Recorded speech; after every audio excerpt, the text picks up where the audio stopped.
Imagine a place where the sky holds more stars than you have ever seen in your entire life, where the silence is so deep, so complete that you can hear your own heartbeat, where the cold is not just weather, it is a living thing, something you negotiate with every single morning.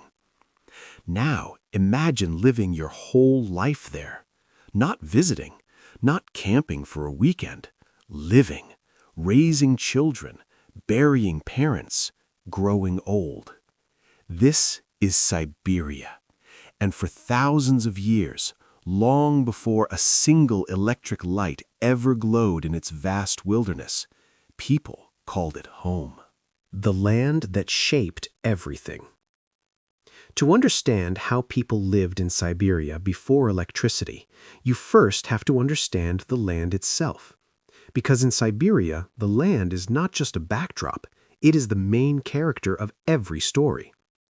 Siberia covers more than 13 million square kilometers. That is larger than the entire continent of Australia and then some. It stretches from the Ural Mountains in the west all the way to the Pacific coast in the east.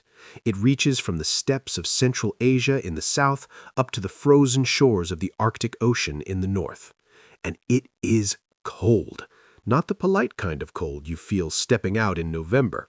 We're talking about winters that can reach -50, sometimes -60 degrees Celsius in the interior. In the town of Oymyakon, which sits in a valley in northeastern Siberia, temperatures have been recorded as low as -71 degrees Celsius. That is the coldest permanently inhabited place on Earth. When it is that cold, metal cracks, rubber shatters, your breath freezes before it even leaves your lips. And yet, people lived there. People thrived there. People built communities, told stories, fell in love, and grew old watching the same rivers and mountains their grandparents had watched before them. How? That is the story worth telling. The first peoples of the frozen world. Long before any Russian settlers arrived, Siberia was home to dozens of indigenous peoples. The Yakuts, the Evenks, the Chukchi, the Buryats, the Nenets, the Selkup, each people with their own language, their own customs, their own deep and sophisticated relationship with the land. These were not primitive societies struggling to survive. They were expert societies, communities that had spent thousands of years learning everything there was to know about one of the harshest environments on the planet. The Evenks, for instance, were nomadic reindeer herders who moved across enormous distances, following the rhythms of the seasons. They knew where the lichen grew best in each month. They knew which valleys held warmth longer into the autumn. They knew the behavior of every animal around them, the way a modern doctor knows the human body, deeply, carefully, from long study. The Yakuts developed one of the most remarkable pastoral traditions in the world, managing horses and cattle even in the brutal cold of northeastern Siberia. They learned how to keep livestock alive through winters that would destroy any animal not carefully sheltered and fed. These peoples were not simply enduring the cold, they had mastered it. The home as a universe. When the temperature drops to -40, shelter is not a comfort, it is survival. And the homes that Siberian peoples built reflected that truth in every detail. The most iconic structure of the nomadic peoples was the chum, a conical tent made of reindeer skins stretched over long wooden poles. From the outside, it looks simple, even fragile. From the inside, it is a miracle of engineering. The layers of reindeer hide trap air between them, creating insulation so effective that the interior of a chum can be warm and livable even when the outside world is a howling wall of frost. A small fire at the center, fed carefully and never left unattended, was enough to keep a family comfortable through the night. Everything inside the chum had its place. There was no wasted space because there could be no wasted space. Sleeping skins were laid out in specific positions. Tools were hung in specific spots. The fire was the heart of the home, not just practically, but spiritually. In many Siberian traditions, the fire was treated as a living presence, fed small offerings before meals, never stepped over, never disrespected. Settled peoples built differently. The Yakuts constructed a structure called a balagan, a large, low dwelling made from logs plastered with a mixture of clay, dung, and bark. The walls could be half a meter thick. The roof was flat, layered with earth and snow, which became an extra insulating blanket as winter deepened. Small windows were sometimes covered not with glass, but with thin sheets of ice or with the translucent membrane of animal stomachs or bladders. Crude by modern standards, but surprisingly effective at letting in light while keeping out the cold.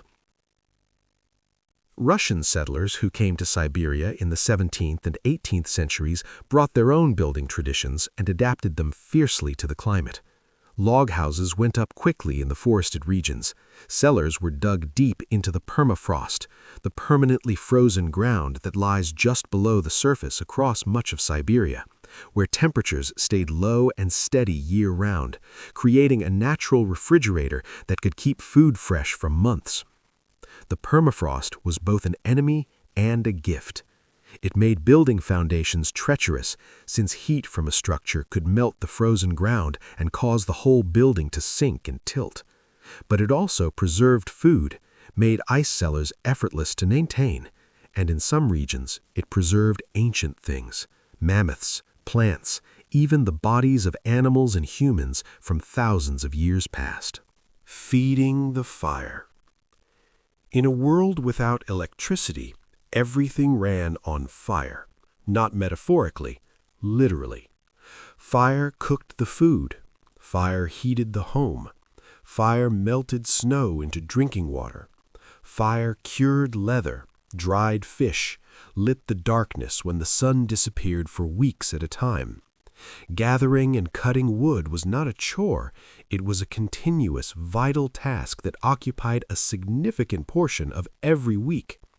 In forested regions, men would spend long autumn days felling trees and splitting logs, building stacks that had to last through a winter that might run 6 or 7 months. In the tundra, where trees barely exist, fuel was harder to come by. Dried dung from reindeer and horses was carefully collected and dried through the summer months. Bone and blubber from hunted animals were burned as well. Every combustible thing had value. The fire also marked the rhythm of the day. You woke to the fire. You built it up in the morning, coaxed it back to life if it had dimmed overnight. You cooked over it. You sat near it in the evenings. You banked it carefully before sleep so it would hold through the night. In many ways, tending the fire was an act of love for your family. The long dark. One of the hardest things for modern people to imagine about life in pre-electric Siberia is the darkness. In the far north, the sun disappears entirely for weeks during winter.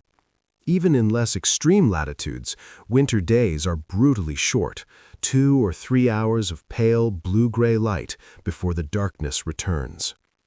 Without artificial lighting of any kind, life had to adjust.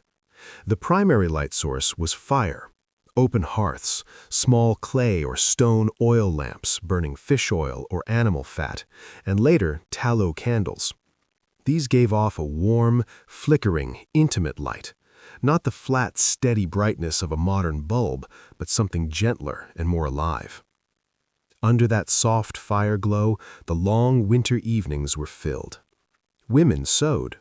The amount of sewing required to keep a family clothed in Siberia was extraordinary. Every garment had to be perfectly constructed. A poorly sealed seam could mean frostbite or worse. Reindeer hide was the premium material. Light, warm, waterproof when properly cured. Preparing it required soaking, scraping, chewing, stretching and smoking the hide over days of careful work. The finished garments, the heavy coats, the boots called torbuses, the mittens, the hats, were works of practical art. Men carved and repaired tools. Bone, antler, and wood became spoons, needles, knife handles, sleds, harness fittings. The tools were made with care and used with respect because replacing them was expensive and time-consuming. And people talked. They told stories. The stories that kept them warm. Perhaps this is the thing most forgotten about life before electricity, how profoundly oral culture was. Words were everything. Stories were not entertainment in the way we think of entertainment now. They were education, history, religion, psychology, and community all woven together. Every Siberian people had their storytellers. Among the Yakuts, the Olonko, an epic poem that could last days in the telling, carried the history and mythology of the people. A skilled performer of the Olonko was a celebrated figure, someone who had memorized thousands of lines and could perform them with music and drama for audiences who sat rapt through the long winter nights. Other peoples had their shamans, who were not just spiritual leaders, but storytellers of the invisible world. The shaman's drum, beaten in the fire-lit darkness, carried a kind of narrative, a journey into other realms to retrieve what the community needed: healing, guidance, connection to the ancestors. Children grew up steeped in these stories. They knew the names of rivers and mountains, the behaviors of animals, the lessons of their ancestors, not from books, but from voices. Grandmothers and grandfathers held an enormous social importance in these communities. They were the libraries. When the nights were 40 below outside and the fire was small and warm inside, what else was there to do but listen and remember? The hunt and the harvest. The economy of pre-electric Siberia was built on an intimate knowledge of the natural world. Hunting was not sport, it was the center of life, and it required a sophistication that modern hunters with rifles and GPS can barely imagine. The indigenous hunters pursued elk, reindeer, bear, and smaller game using bows, spears, and elaborate traps and snares they spent their whole lives perfecting. They read animal tracks the way we read text, understanding not just which animal had passed, but how long ago, how fast it was moving, where it was likely headed. They understood the wind and moved accordingly. They knew the seasonal patterns of every animal in their territory with the precision of a biologist who has studied that same territory for decades. The reindeer was especially central to the lives of many northern peoples.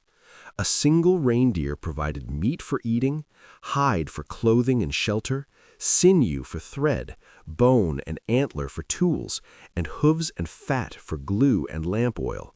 Nothing was wasted. Every part of the animal was used with knowledge and intention. Fishing was equally vital, especially in the river-rich regions of central and eastern Siberia. The great rivers, the Ob, the Yenisei, the Lena, teemed with fish: sturgeon, salmon, pike, grayling. Fish was dried, frozen, fermented, and smoked in enormous quantities to last through the winter. In some communities, fish was more central to the diet than any land animal.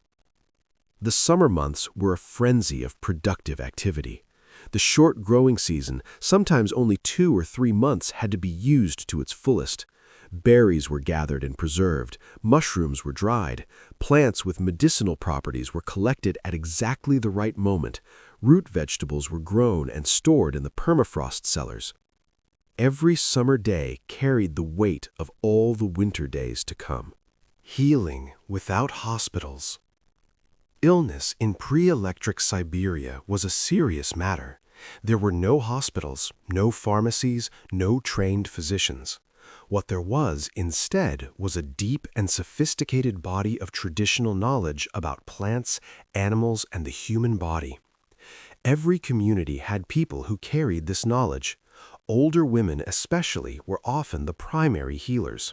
They knew which bark to boil for fever, which roots reduced inflammation, which animal fats soothed frostbite. This knowledge was accumulated over generations and passed carefully from teacher to student. The shaman occupied a spiritual healing role alongside the practical one. In a worldview where illness might be caused by spiritual imbalance as much as a physical one, the shaman worked to restore the invisible as well as the visible. Frostbite was the most common enemy. The traditional treatments were sophisticated: gradual warming, specific herbal preparations, careful management of affected tissue. Russian settlers who arrived in Siberia often had to learn these indigenous techniques because their own medical tradition was largely useless in these conditions.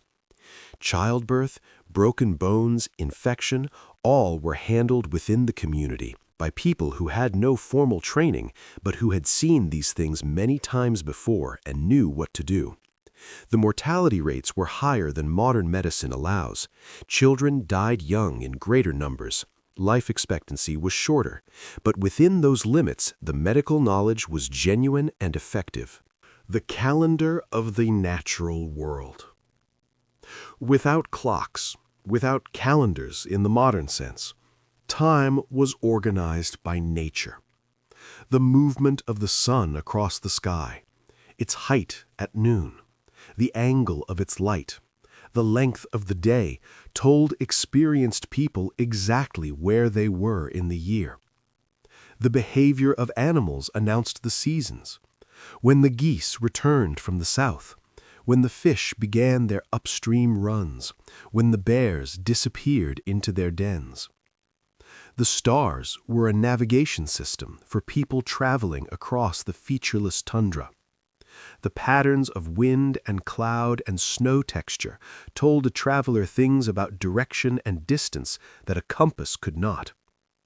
Reading the landscape, knowing that a certain kind of ice meant deep water beneath it, that a certain cloud formation meant storm by nightfall, was a life skill as basic as walking. The year was not 12 equal months of artificial names. It was a cycle of meaningful changes, each carrying its own demands and its own gifts. Spring meant flooding rivers and returning geese and the desperate relief of the sun's warmth returning. Summer meant the short, frantic season of abundance.